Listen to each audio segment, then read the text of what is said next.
सरकारसमोर आपले 20 आमदार आहेत, कशा प्रकारे फडणवीसांसमोर 20 काफी आहे.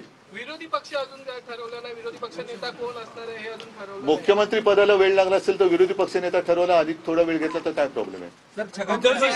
तुम्ही वारंवार फडणवीस नाही, भुजबळांचं काय? छगन भुजबळ नाराज आहेत आणि पुन्हा एकदा राजकीय भूमिका वेगळी घेण्याचा तुम्ही तुमच्याकडे आले तो स्वागत परत गेले. नाही, असं जे काय घडलं बघा, असं त्यांनी काय बोलल्यानंतर मी उत्तर देईन. आपण कशाला त्याच्यावरती जे बोलायचं? काय घडलं भुजबळांच्या बाबतीत भुजबळांच्या बद्दल मला फार वाईट वाटलं आणि असं अनेक जणांच्या बद्दल मला वाईट वाटते आतून, की एका अपेक्षेने तिकडे गेले होते तरी काही जणांना बरं घट्ट झालेलं जॅकेट का आता तरी घालायला मिळालं, अशी काही जणांची जॅकेट अजूनही वाट बघत असतील. त्या सगळ्यांबद्दल मी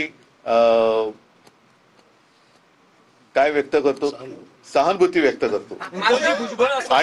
आणि म्हणून असं म्हटलं की हा लाडका आमदार ही किंवा लाडकी माणसं असं काही योजना सरकारची आहे का?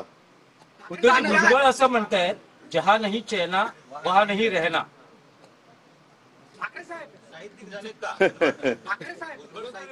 काय झालेलं आहे की या सरकारची झालेली दैना, त्याच्यामुळे तिकडे काही चैना महिना काही होणार नाहीये. तर वहा नाही रहना हे त्यांचं योग्य आहे. एक बाब म्हणजे या अधिवेशनामध्ये गंभीर बाब बघायला मिळत आहे. 2023 पर्यंत या पासेसवरती राजमुद्रा असायची, परंतु आता जे पासेस वितरित करण्यात आले प्रेसवाल्यांना किंवा सर्वांना, यातून राजमुद्रा